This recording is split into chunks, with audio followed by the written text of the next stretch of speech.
வணக்கம். உங்களை அன்புடன் வரவேற்கிறது Sudhan coaching YouTube channel. So இந்த வீடியோவில் நம்ம என்ன பார்க்குறோம் அப்படின்னு பார்த்தீங்க அப்படின்னா, ரயில்வே ஆர்ஆர்பிலேருந்து முக்கியமான ஒரு அப்டேட் நமக்கு கிடைச்சிருக்கு. அதாவது குரூப் டி எக்ஸாமினேஷன்ஸுங்கிறதுக்கான நோட்டிஃபிகேஷன்ஸ்க்கான ஷார்ட் நோட்டீஸ் அப்படிங்கிறது ரிலீஸ் பண்ணியிருக்காங்க.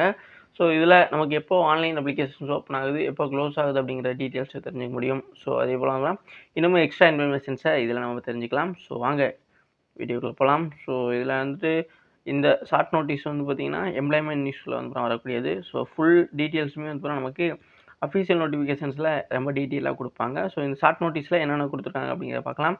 ஸோ மொத்தம் பார்த்தீங்கன்னா, இதில் லெவல் 1க்கான நோட்டிஃபிகேஷன்ஸ் தான் நம்ம okay. So recruitment for various post level 1 of 7th CPSC matrix ஓகேவா. ஸோ இதில் நிறைய லெவல் இருக்குது. ஸோ இந்த லெவல் 1க்கான ஷார்ட் நோட்டீஸ் தான் இது. ஸோ இதுக்கான ஆன்லைன் அப்ளிகேஷன்ஸ் அப்படிங்கிறது ஓப்பனிங் டேட் எப்படின்னு பார்த்தீங்க அப்படின்னா 23/1/2025 ஓகேவா. ஸோ அடுத்த மாதம் பார்த்தீங்கன்னா 23ஆம் தேதி உங்களுக்கு ஆன்லைன் அப்ளிகேஷன்ஸ் ஓப்பன் ஆகுது. ஸோ எப்போ இதுக்கான ஆன்லைன் அப்ளிகேஷன் க்ளோஸ் ஆகுது அப்படின்னு பார்த்தீங்க அப்படின்னா 22/2/2025 ஓகேவா.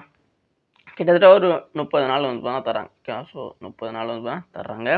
ஸோ இந்த 30 நாளுக்குள்ள நம்ம ஆன்லைன் அப்ளிகேஷன்ஸை அப்ளை பண்ணி முடிச்சிடணும் ஓகே. ஸோ இது லெவல் 1க்கானது. ஸோ அடுத்தடுத்து அப்டேட் பண்ணுவாங்க. இப்போ வேகன்சி அப்படின்னு பார்த்தீங்க அப்படின்னா நமக்கு ஆல்ரெடியே அப்டேட் பண்ணியிருந்தான் ஓகேவா. ஸோ ஒட்டு மொத்தமாக இதுக்கான வேகன்சி எவ்வளோ அப்படிங்கிறது முதவே அப்டேட் பண்ணியிருந்தாங்க. எவ்வளோன்னு பார்த்தீங்கன்னா 32,000 வேகன்சி ஓகேவா. ஸோ இது இன்னுமே அதிகரிக்க தான் வாய்ப்பு இருக்குது ஓகேவா. ஸோ கண்டிப்பாக குறையிறதுக்கு வாய்ப்பு கிடையாது.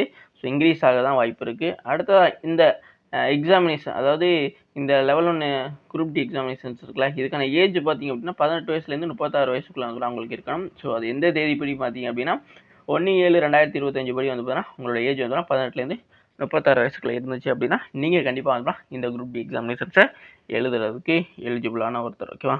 ஸோ இதில் போஸ்டிங் அப்படிங்கிறது அதை பற்றி டீட்டெயிலாக அவங்க அஃபீஷியல் நோட்டிஃபிகேஷன்ஸாக சொல்கிறோம்னு சொல்லியிருக்காங்க ஓகேவா.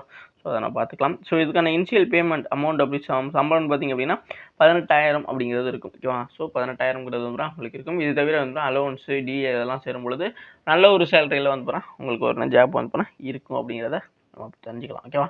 So S. ஸோ அடுத்து பார்த்தீங்க அப்படின்னா அடுத்ததாக இதில் பார்க்கக்கூடிய முக்கியமான விஷயம் பார்த்தீங்கன்னா இவங்க சொன்ன மாதிரி தான் ஏஜுங்கிறது 1/7/2025 படி தான் அதை கால்குலேட் பண்ணுவாங்க ஓகேவா. ஸோ அதன் அடிப்படையில் தான் உங்களுக்கு ஏஜ் 18லேருந்து 36 வயசுக்குள்ளே இருக்கணும். அதுக்கப்புறம் ஸ்டாண்டர்ட் மெடிக்கல் ஃபிட்னஸ் அதாவது அவங்களுக்கு ஐஇ இதெல்லாம் ரொம்ப ஸ்டாண்டர்டாக மெடிக்கல் பார்ப்பாங்க ஓகேவா. அது முக்கியமான ஒன்று. அடுத்த ரிசர்வேஷன்ஸ் பார்த்தீங்கன்னா SC ST OBC economic weaker section ex servicemen அப்படின்னு சொல்லிட்டு எல்லாருக்குமே இருக்கும். ஸோ அதை பற்றி நீங்கள் பயப்பட வேணாம். அடுத்து பார்த்தீங்கன்னா mode of examinations. So examinations பார்த்தீங்க அப்படின்னா ஆன்லைனில் நடக்குமா ஆஃப்லைனில் நடக்குமான்னு பார்த்தீங்க அப்படின்னா உங்களுக்கு சிபிடின்னு சொல்லப்படக்கூடிய கம்ப்யூட்டர் பேஸ்ட் எக்ஸாமினேஷன்ஸ் தான் நடக்கும். இது ஆன்லைனில் தான் நடக்கும் ஓகேவா. ஸோ நம்ம இப்போ எஸ்எஸ்சி எக்ஸாம் எழுதிட்டு இருக்கோம்ல. ஸோ இப்போ ஆல்ரெடி ரயில்வே எக்ஸாம்லாம் எழுதியிருப்பீங்க. ஸோ அந்த மாதிரியான எக்ஸாம் எழுதுறீங்களா அதே மாதிரியான ஒரு பேட்டர்ன் தான் இதுவுமே இருக்கும். ஸோ அதுக்கப்புறம் எக்ஸாம் ஃபீஸ் அப்படிங்கிறது பார்த்தீங்க அப்படின்னா இவங்க எவ்வளோ கொடுத்துருக்காங்கன்னா ஒவ்வொருத்தவங்களுக்கும் டிஃப்ரெண்ட்டாக மாறும் ஓகேவா. ஸோ இந்த எக்ஸாம் ஃபீஸ் பார்த்தீங்க அப்படின்னா உங்களுக்கு ஒவ்வொருத்தவங்களுக்கு மாறும் எப்படின்னு பார்த்தீங்கன்னா கேட்டகரியை பொறுத்து. இப்போ இதில் யார் யாருக்கு பார்த்தீங்கன்னா இந்த 500 ரூபா கட்டணும் அப்படின்னு பார்த்தீங்க அப்படின்னா ஆல் கேண்டிடேட் ஃபார் த யாருன்னா ஓபிசி ஓகேவா. ஸோ எக்கனாமிக் செக்ஷனு பொது பிரிவினர் இவங்க எல்லாருமே ஆண்களாக இருந்தீங்க அப்படின்னா கண்டிப்பாக நீங்கள் ஃபீஸ் கட்டி தான் ஆகணும்.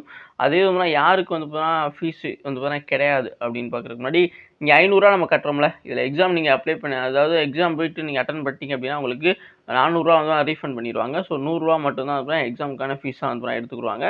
ஸோ அதனால் நீங்கள் நிறைய பேர் அப்ளை பண்ணிவிட்டு போகாமல் இருப்பாங்க. ஸோ அந்த ஒரு விஷயத்துக்காக தான் கொஞ்சம் ஃபீஸ் அதிகமாக வச்சுட்டு அட்டன் பண்ணுறவங்களுக்கு 100 ஃபீஸ் போக மிச்சம் 400 ரீஃபண்ட் பண்ணுறதுக்காக பண்ணுறாங்க.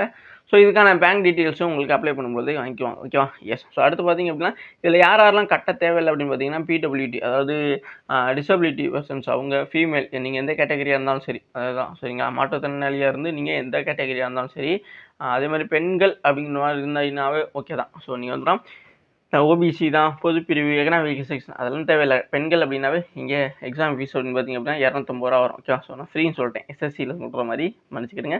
இங்கே டிரான்ஸ்ஜெண்டர்ஸ் அப்படிங்கிறவங்களுக்கும் சரி எக்ஸர்வீஸ் கேண்டிடேட் இவங்க எல்லாருக்குமே பார்த்தீங்க எக்ஸர்வீஸ் அதாவது எஸ்சிஎஸ்டி மைனாரிட்டி கம்யூனிட்டி ஓகேவா. ஸோ இபிசின்னு சொல்லப்படக்கூடிய எக்கனாமிக்கலி பேக்வர்டு கிளாஸஸ் இவங்க எல்லாருக்குமே 250 ஃபீஸாக இருக்கும். ஸோ இந்த 250 ரூபாயும் பார்த்தீங்கன்னா ரீஃபண்ட் பண்ணிடுவாங்க ஓகேவா. ஸோ நீங்கள் இப்போதைக்கு கட்டுறதுக்கு மட்டும்தான் கட்டுவீங்க. அது நீங்கள் வந்து பார்த்தீங்கன்னா எக்ஸாம் அப்பியர் ஆனதுக்கப்புறம் உங்களுக்கு ரீஃபண்ட் ஆயிரும். அது வந்து ஃப்ரீங்கிறது தான் வருது. பட் வந்து பார்த்தீங்கன்னா, இப்போதைக்கு நெறைய பேர் சும்மா சும்மா அப்ளை பண்ணி விட்டுருவாங்களே அப்படிங்கிறதுக்காக வந்து பார்த்தீங்கன்னா, அத கட்டுப்படுத்துறதுக்காக இந்த மாதிரியான ப்ராசஸ் என்ன பண்றாங்க.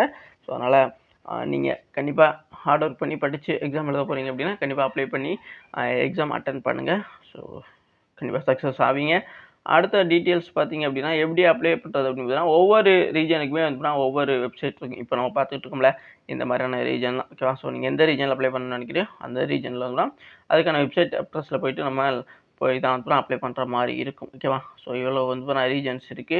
அதுக்கான வெப் அட்ரஸுமே நம்மட்ட இருக்கு. ஸோ அடுத்து வந்து பார்த்தீங்க அப்படின்னா, அவ்வளோதாங்க. ஓகேவா? ஸோ இத பத்தி அதாவது இப்போதைக்கு வந்து சின்ன ஷார்ட் நோட்டீஸ் தான்.